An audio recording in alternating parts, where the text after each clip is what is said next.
Hello, hello, hello, hello. My voice is audible, na? Now, see, uh, last lecture we have seen the difference between this SOP and POS. Okay, now I'm giving you a highlight of that SOP. So you should know that points. Okay, so SOP means a way of representing Boolean expressions as sum of product term. Okay. Now SOP uses min term. Okay, min term is a product of Boolean variable either in normal form or in complemented form. Okay, it is sum of min terms. Min terms are represented as small m, right? SOP is formed by considering all minterms whose output is high, right? And while writing minterms for SOP, input the value is one as is considered as the variable itself, and input with value 0 is considered as complement of the input. Okay, so I have given you these highlights because actually we are going to understand the problems. Okay, now I am telling you here, first SOP problems, and then we will turn over the POS problems, right? So here, see what I am telling you here. Now in front of you, you can able to see the first problem is find a canonical SOP form for the expressions given below. Okay. Now, in case if you have to write, you can write, no problem. Otherwise, I will provide you in the notes also. Okay. So here, अगर आप यहाँ पर side by side rough कर रहे हो तो it will be better for your understanding. Okay, no problem, I have any problem. Okay, but your understanding's point of view, it will be better, right? So here the first problem is given like this. F is a function. It is given in like this: f of abc is equal to ab plus a bar b bar plus ac plus a bar c bar, right?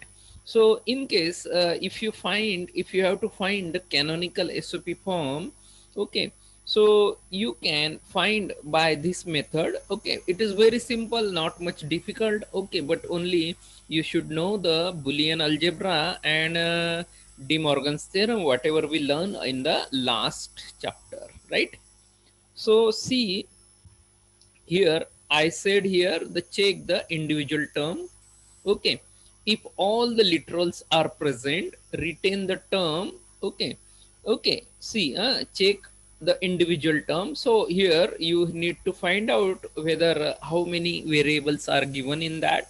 Okay, now here as the function itself is describing, here total 3 variables are given. So that's why here you need to check an individual term. Okay, if all the literals are present, means whatever the literals means abc are considered as literals, right? Okay, so that's why here ab means c literal is absent. Okay, similarly here in the second term ab means c literal is present absent. Okay, similarly in third term ac means b literal is absent, and in fourth also the same thing will be there. Okay, so that's why retain the term. Okay, means you need to retain it. Okay, just by adjusting. So how you can do adjustment, that I tell you. Okay, if any is missing, then multiply the sum of the respective term and its complement. Okay, what I given the suggestion, if any missing term will be there, then multiply the sum of the respective term and its complement, right? So I already given you in front of here. See the first term ab is written with, now here we find we seen c is absent, so that's why here the c is written as a c plus c bar. Means if you write it like this, means c plus c bar means as per our Boolean algebra point of view, it is 1. Okay, it is a rule. So that's why here AB will be the term, and in this term the third term is multiplied like AC plus C bar. In the same fashion I am going to adopt here the same criteria for the second term also, huh? Here A bar B bar is there, so that's why I just multiplied the third one, the third literal, that is C bar. Okay, then third term AC is there, so that's why in AC we are going to multiply B plus B bar, actually it is 1. Okay, similarly A bar C bar, so here I multiply B plus B bar. Okay, I hope everyone is getting this term. Okay, I think it is not much difficult for you. Okay, but here, okay, here as I said you that you need to retain it, the remaining literals. Okay, so that's why here we have make a provision that how you can retain that literals. Okay, so I now open the bracket. Okay, so that's why here it is given A B C. Okay, so you just multiply AB with C plus C bar, so that's why you will get A B C plus second term will be getting A B plus A B into C bar, right? Okay, getting everyone? So that's why again we will turn for the remaining one, same criteria again I am adopting A bar B bar C plus A bar B bar C plus A B C. Okay, like here AC will be there, so that's I written it like this, ABC. Okay, similarly here A B bar C plus A bar B C bar and A bar B bar C bar, right? अभी यहाँ पर आपने यहाँ पर ये सारा यहाँ पर मल्टीप्लिकेशन तो कैरी आउट कर लिया. नाउ अभी यहाँ पर हमें ये पता है कि भाई सी प्लस सी बार माने 1, बी प्लस बी बार माने 1, राइट? अभी यहाँ पर हमें ऐसे टर्म्स यहाँ पर ढूंढने हैं कि वो यहाँ पर एक यहाँ लाइक ए बी सी रहे. फॉर एग्जाम्पल पहली टर्म देखिए, यहाँ पर ए बी सी है, और यहाँ पर फोर्थ टर्म अगर देखेंगे तो वो है A bar B bar C बार, यानी ये वेरी सिमिलर हो गया बी प्लस बी बार या सी प्लस सी बार के लिए, right?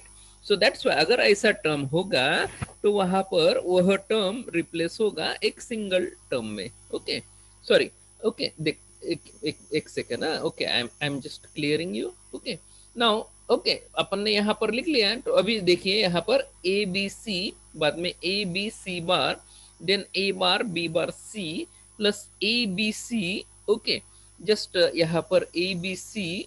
Okay, then a b bar c, then a bar b c bar, and last is a bar b bar C bar. Okay, तो अगर यहाँ पर इस तरह है, okay, so that's why, right? Okay, right right right. Okay, तो यहाँ पर आपको लॉ अप्लाई करना है. ओके, एक्स, ओके, यहाँ पर अगर दो दो सिमिलर टर्म है, यानी एक्स प्लस एक्स अगर होगा तो रिजल्टेंट टर्म रहेगा आपके पास X.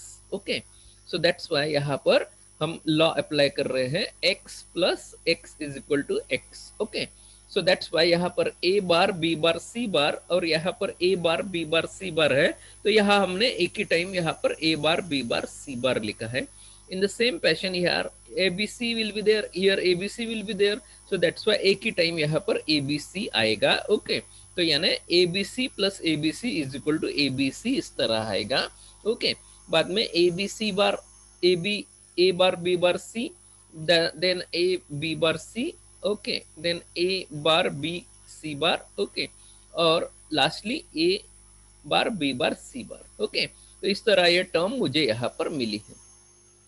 Okay, I hope everyone is getting. Okay, मैंने यहाँ पर क्या किया है? ओके, तो मैं यहाँ पर आपको लॉ अगर यहाँ पर किसी को एक्स्ट्रा लगा तो यहाँ A B C is plus A B C is equal to A B C. Okay, और दूसरा लॉ रहेगा, मैंने क्या अडॉप्ट किया यहाँ पर? Okay, A bar, okay, A bar B bar C bar plus A bar B bar C bar. Is equal to A bar B bar C bar. Okay, ये दो लॉ यहाँ पर अडॉप्ट किए हैं। Okay, so that's why here because of that the third and fourth term is coming. Okay, now अभी आपके पास यहाँ पर एबीसी है, ABC is directly proportional to as पर the truth table what ever I have given you the truth table. Okay, उस truth table के हिसाब से आपको यहाँ पर वैल्यू रहेगी एबीसी की 1 1 1 1 1 1 बोले तो 7। Similarly A B C bar, okay A B C bar यहाँ पर वैल्यू है, तो ए बी सी बार यहाँ पर है, तो यहाँ 1 1 0 यानी यहाँ पर वैल्यू रहेगी 6। ओके, सिमिलरली ए बार बी बार सी, ओके यानी 0 0 1। ओके, तो यहाँ पर 1 वैल्यू यहाँ पर लिखी है। सिमिलरली ए बी बार सी यानी 1 0 1 1 0 1 यानी यहाँ पर रहेगा 5। ओके, यहाँ पर वैल्यू देखा है 5। Okay, similarly A bar B C bar, okay A bar B C bar, okay यानी 1 सॉरी 0 1 0 0 1 0 यानी 2 2 यहाँ पर लिखा है। सिमिलरली ए बार बी बार सी बार बोले तो 0, ए बार बी बार सी बार बोले तो 0, तो 0 यहाँ पर लिखा है। Now we arrange it in our increasing form. Okay, so that's why rising form में हम लिखेंगे, तो यहाँ आपको मिलेगा is equal to summation of M. Okay, यहाँ पर एम नहीं आया है, तो that's why here summation of M in bracket 0 1 2 5 6 7, यहाँ इस तरह आपका यहाँ पर कैनोनिकल एसओपी फॉर्म आएगा। ओके, तो इस तरह आपको यहाँ उसे सॉल्व करना रहेगा। I hope I just highlighted this problem. Okay, I hope everyone is getting this. Okay, so इसी तरह आपको यहाँ पर बाकी के सारे प्रॉब्लम्स कैरी आउट करने हैं। और एक प्रॉब्लम मैं यहाँ आपको एलेबरेट करता हूँ। सी, मैंने यहाँ पर उसका पूरा डिस्क्रिप्शन यहाँ पर लिख के दिया है। ओके, सेकंड वन प्रॉब्लम देखते हैं। convert the following expression into canonical form. Okay, now here a पहला प्रॉब्लम दिया है a bar plus b c bar d। Okay, आपको क्या दिया है a bar plus b c bar d, और दूसरा प्रॉब्लम दिया है a b bar c plus b d bar, right. अभी आपको यहाँ पर प्रॉब्लम का पहला यहाँ पर दे रहा हूँ। ओके, आंसर दे रहा हूँ।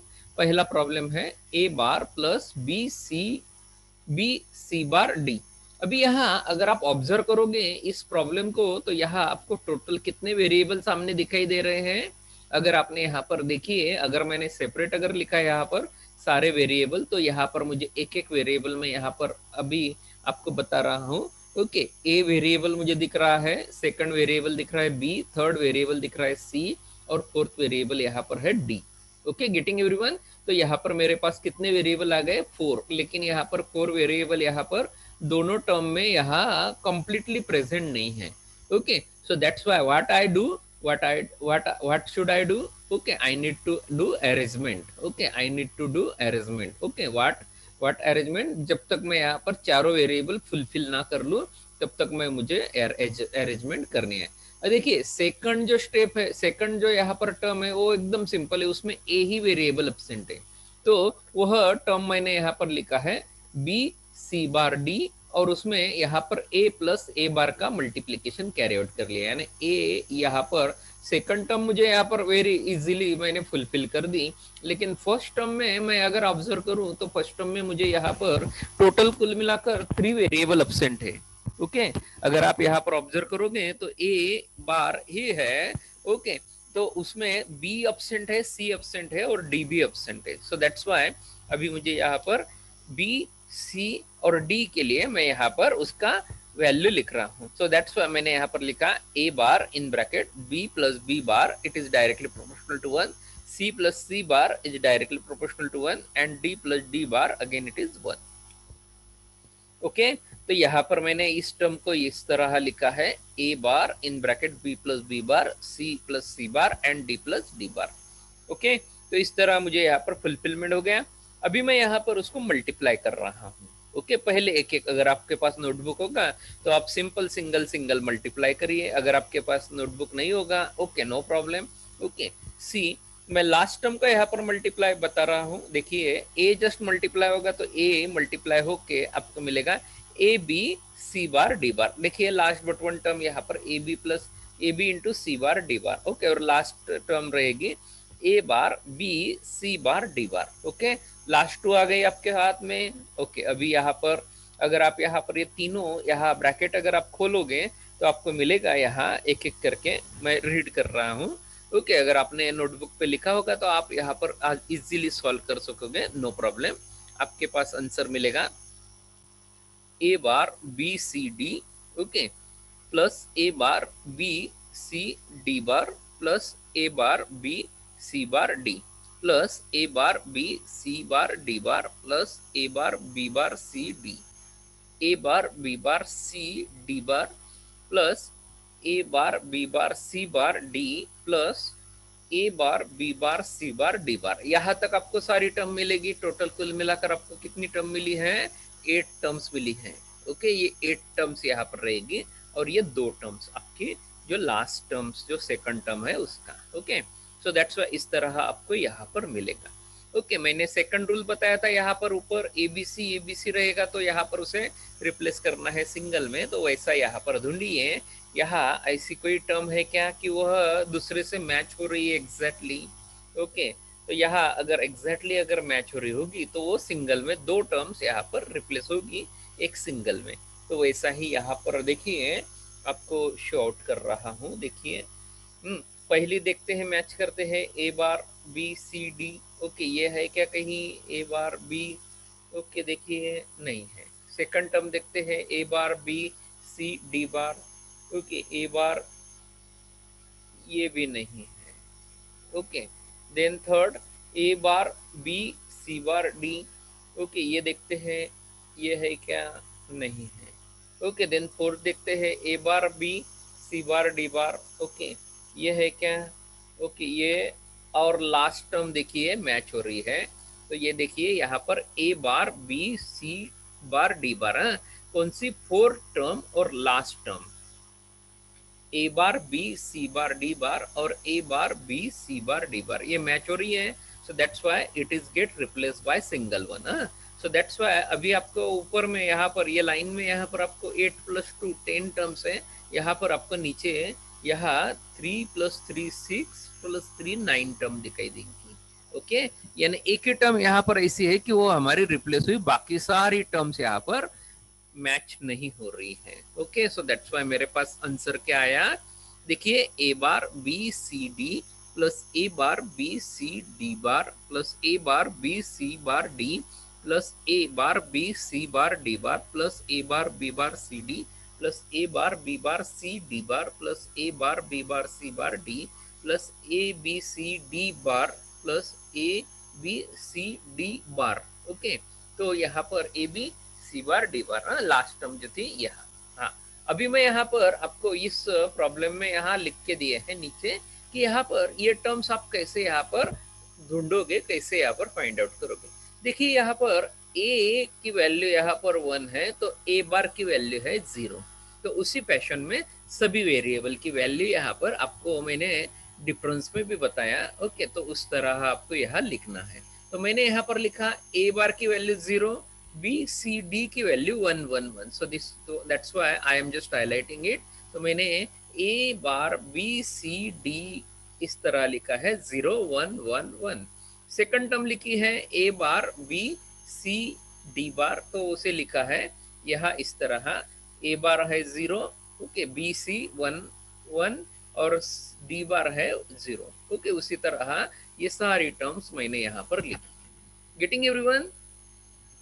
आई hope you are getting it, okay. किसी को शायद डाउट ना रहे, ओके। अभी यहाँ पर इसका कन्वर्शन करो, ये हेक्साडेसिमल यहाँ पर मैंने यहाँ उसे हेक्स फॉर्म में यहाँ पर 4 बिट्स में यहाँ पर लिखा, ओके। अभी सॉरी, यहाँ पर बाइनरी बिट्स में लिखा है, आपको यहाँ पर उसे प्योर हेक्साडेसिमल फॉर्म में लिखना है। तो यहाँ पर बाइनरी वैल्यू है 0 1 1 1, ओके। 0 1 1 1 है तो it is directly proportional to 7, right.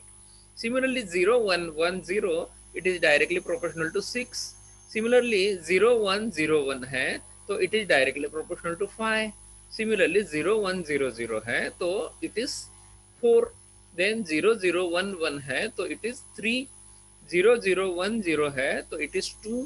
0001 है तो it is 10000, it is 0 and 1100 को यहाँ पर आपको कैलकुलेट करना है। आपके पास अगर 4 डायरेक्टली होगा बाइनरी टू एक्स का तो वह रहेगा C. Okay, arrange it in increasing fashion, so that's why मैं यहाँ पर summation of M is in bracket 0 1 2 3 4 5 6 7 and C. इस तरह मुझे यहाँ पर ये कैनोनिकल एसओपी फॉर्म, ये स्टैंडर्ड एसओपी फॉर्म है, तो ये स्टैंडर्ड एसओपी फॉर्म मुझे मिल गया, राइट। इस तरह आपको इस तरह ये प्रॉब्लम सॉल्व करना है। कोई डाउट रहेगा भाई किसी को? आई hope everyone is getting this problem.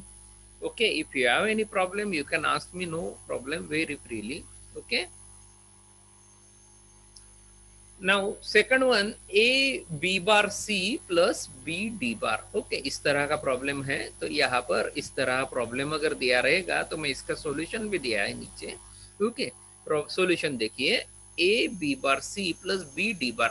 अभी आपको यहाँ पर फाइंड करना है विच टर्म्स, ओके, जो मिसिंग टर्म्स है। तो पहले में आपको यहाँ पर ए बी सी दिया है तो डी मिसिंग है, इसलिए मैंने लिखा ए बी बार सी में यहाँ पर मल्टीप्लाई कर दिया डी प्लस डी बार का।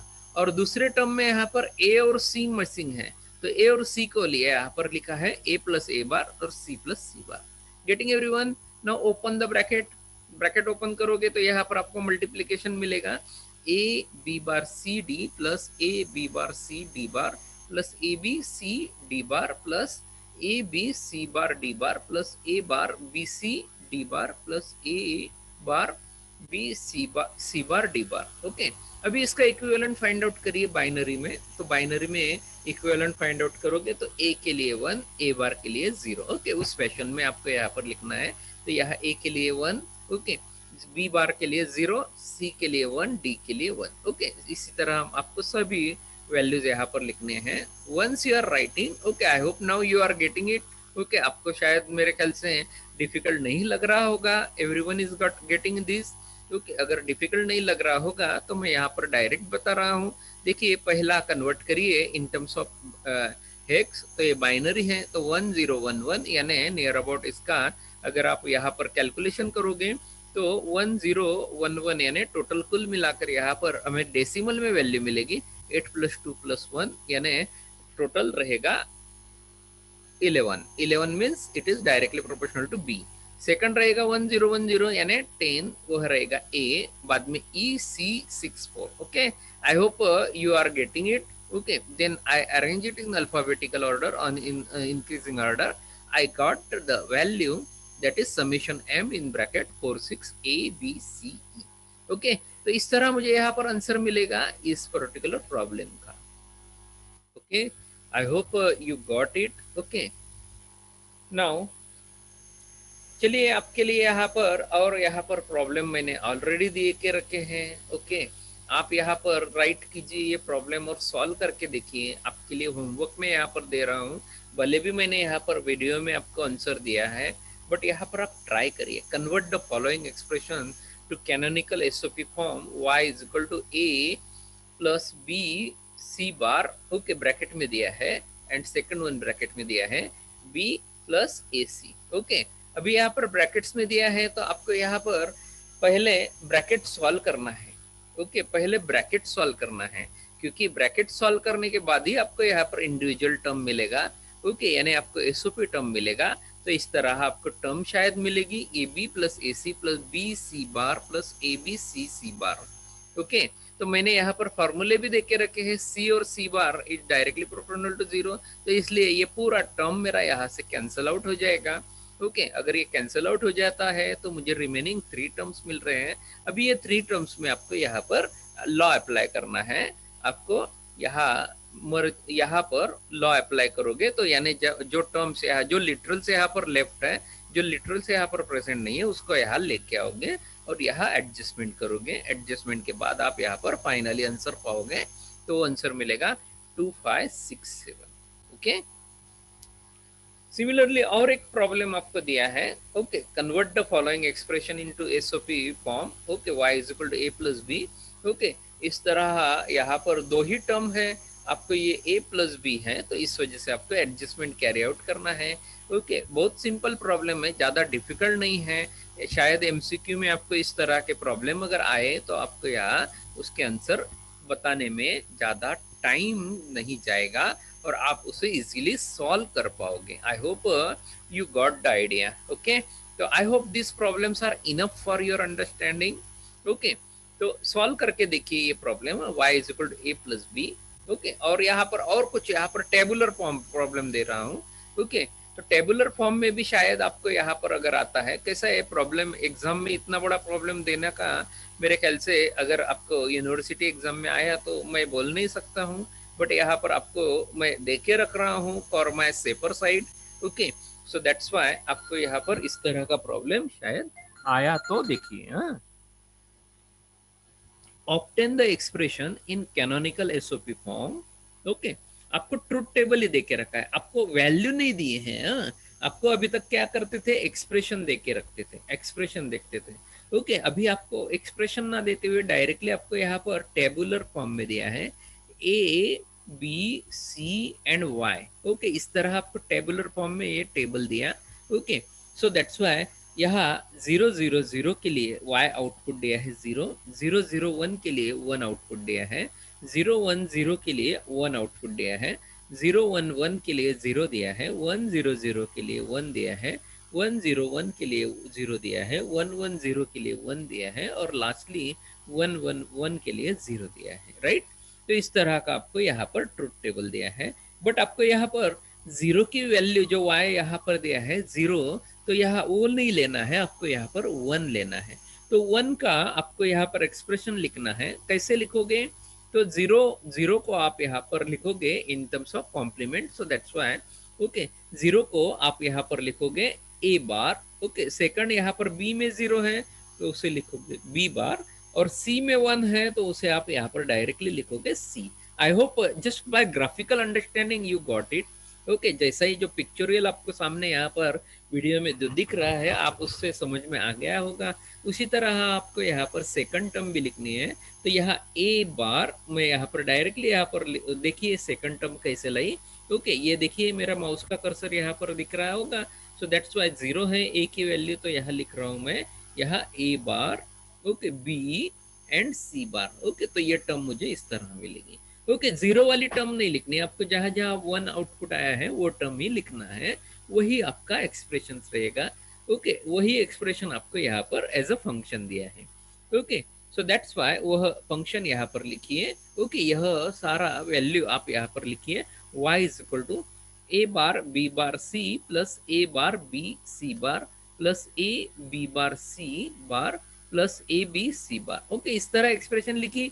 नाउ इसमें आपको रिडक्शन करने की जरूरत नहीं, because everything is given in your expression. Okay, इसमें कोई मिसिंग टर्म नहीं आएगी, तो अगर मिसिंग टर्म नहीं आएगी तो आपको यहाँ मिसिंग टर्म ढूंढने की भी जरूरत नहीं है, क्योंकि यहाँ पर डायरेक्टली आपको फाइनल आंसर है, तो उसको यहाँ पर आपको फाइंड करना है कि भाई which number is equivalent to this particular literals. Okay, so that's why A bar B bar C है, तो ए बार बी बार सी यानी 0 0 1 रहेगा। ओके, ए की वैल्यू 0, बी की वैल्यू 0 और सी की वैल्यू 1 रहेगी, तो यहाँ पर वो लिटरल का इक्विवेलेंट आएगा 1। सिमिलरली ए बार बी सी बार यानी 0 1 0, तो ये आएगा 2।